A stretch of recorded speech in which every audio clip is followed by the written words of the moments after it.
Okay, here we are in GSI TopDry heaven, and after 3 years we finally figured out how to connect and use the WatchDog. But first, some disclaimers. This is one man's opinion, but it does happen to work for us.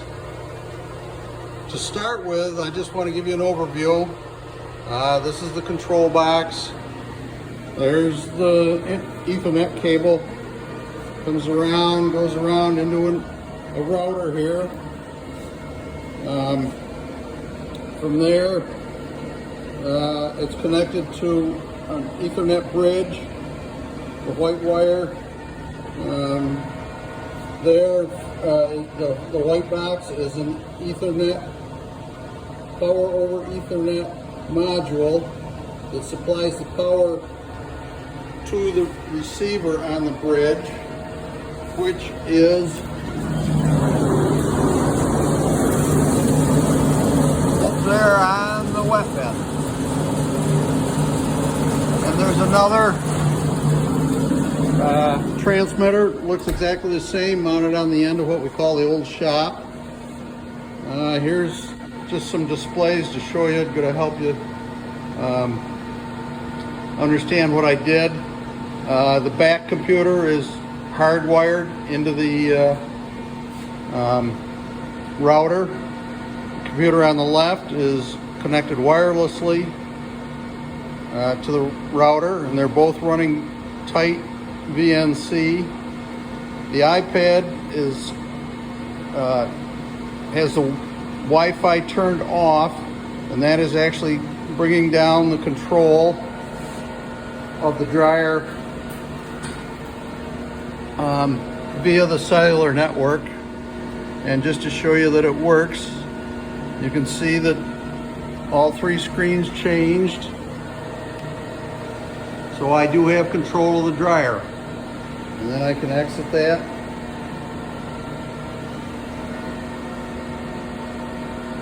And we're all back to where we were. Started on the details, I'd like to just take a quick look at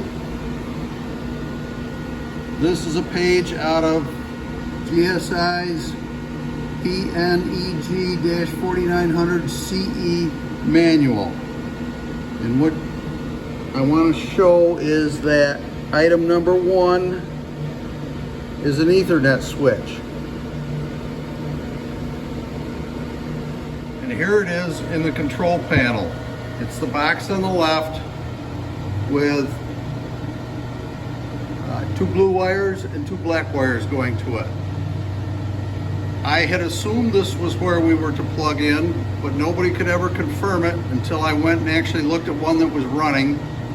And when we plugged in, there was 2 ports open. We plugged in the top one.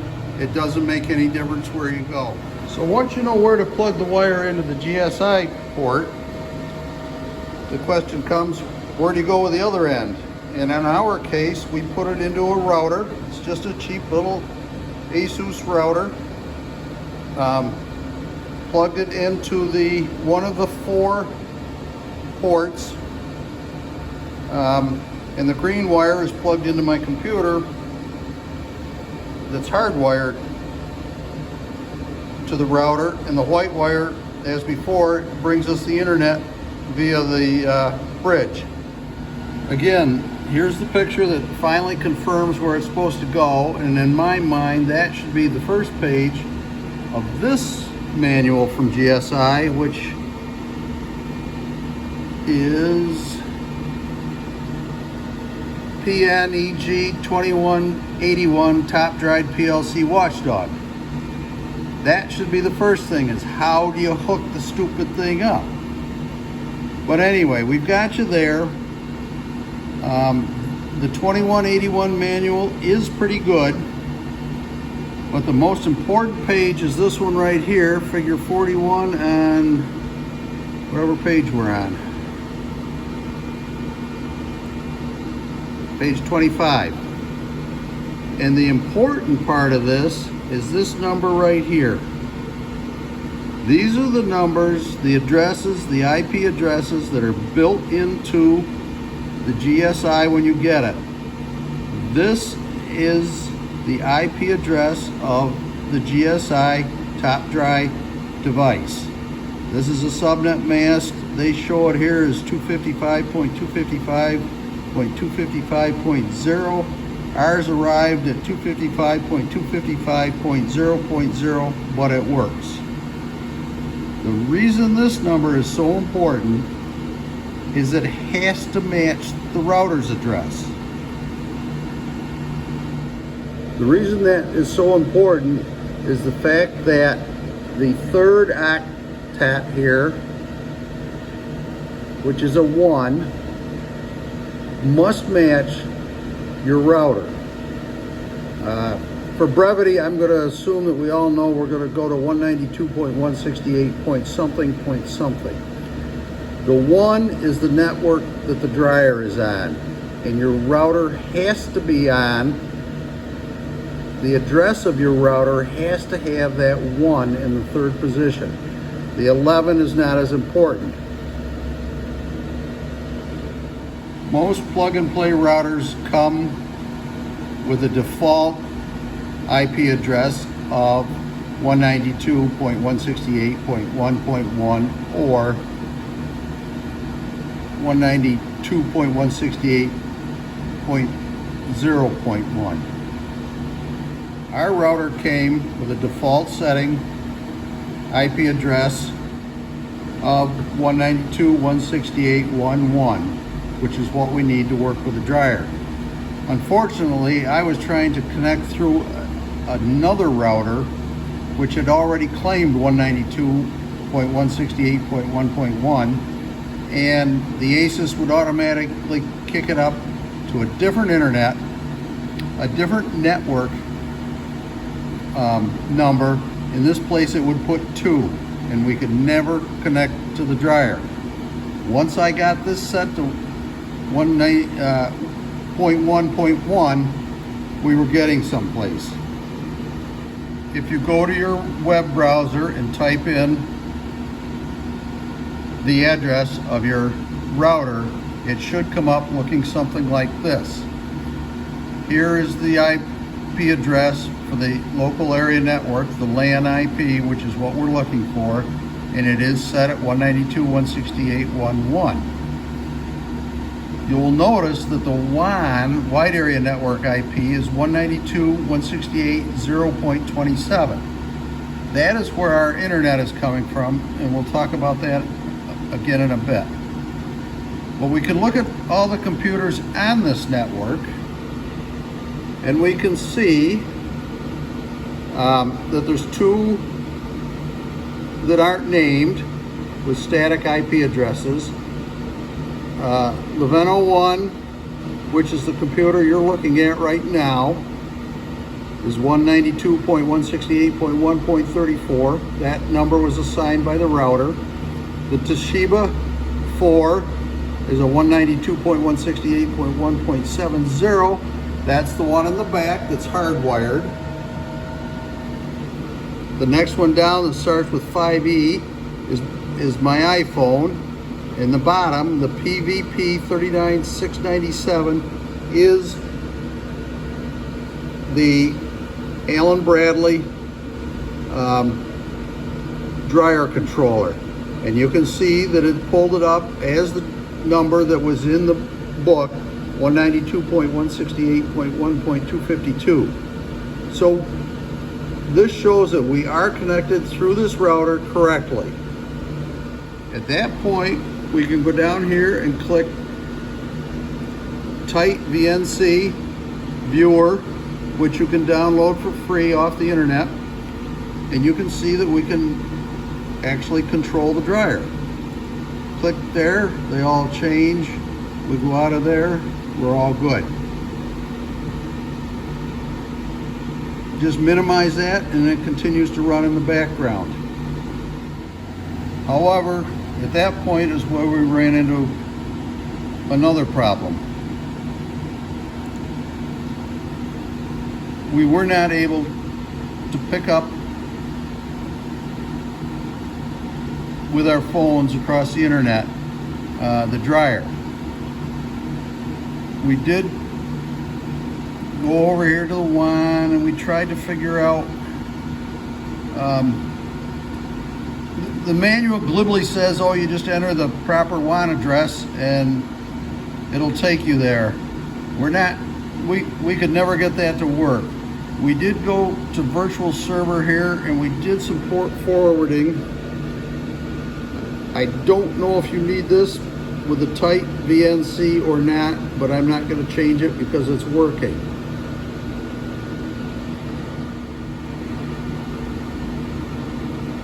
I talked around, read some ad talks, posts, and it sounds like everybody has trouble getting on the internet. I talked to an IT guy, and he suggested we just go to a remote desktop, and we happen to choose Google's remote desktop, and that is actually what's showing up here on my iPad. You can download that for free from Google if you've got a Google account, and follow the instructions, and it's pretty straightforward.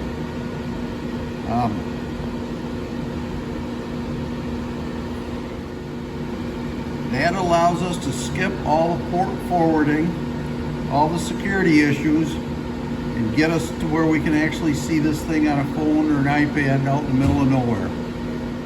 Just for clarity, I wanted to show you a little more about our total networking system here. In case you can pick up some problems you might have that would help you get going. Our internet comes in off a Roadrunner. It goes into an RS Surfboard FBG 6580. It's an internet modem and router and wireless gateway. Its default IP address is 192.168. Where am I here? 0.0.1. Because this is a 0, that makes it compatible with our ASUS, which has a 1 there. From there, we are hardwired to the old shop, and this is where we were having trouble trying to get out to the dryer room. I hardwired from here, from the house line to the wireless bridge, and that's when the light came on, because that went on through and let the ASUS router live at 192.168.1.1. So, because we have a router in the old shop, a router in the new shop, I put a switch in. So we go from the internet to the switch, from the internet through the modem to the switch,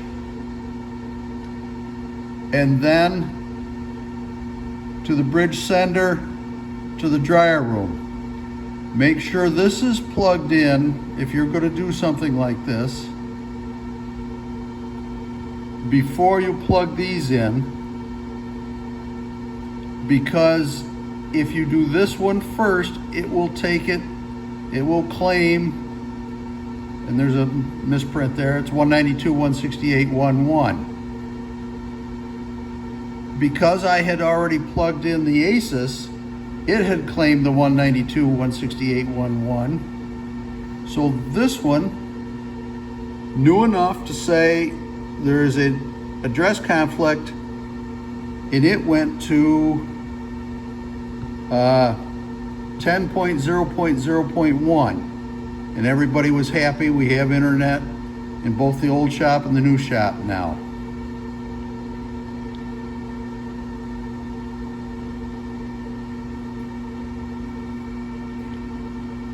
Another thing that I would strongly recommend is that you do a spreadsheet like this. Get your model name and model number of all your components.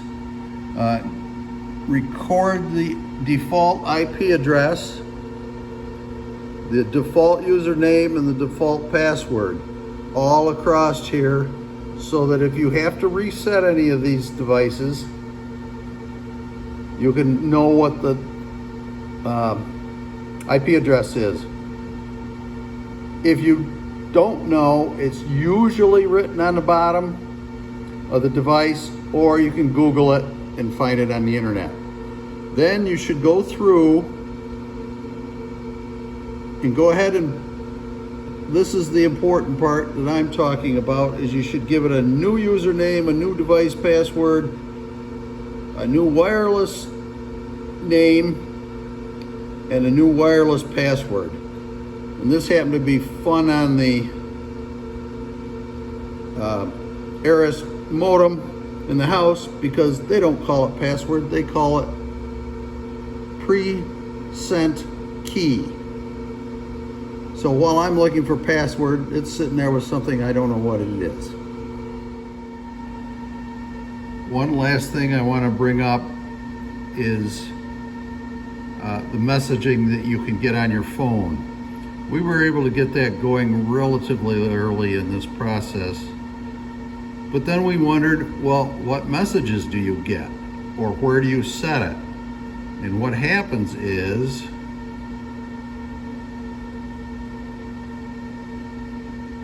whenever the watchdog sends a message to the screen, it also sends it to your iPhone.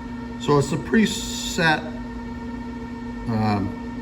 messages installed by GSI, probably the most important one being whenever the dryer quits for some reason, you get notified. Before we end, I'd like to go over a little bit about what you're seeing here. This is just an old laptop I had lying around, and what you're looking at is tight VNC.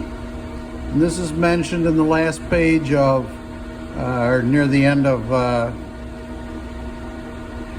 the manual 2181 for setting this up.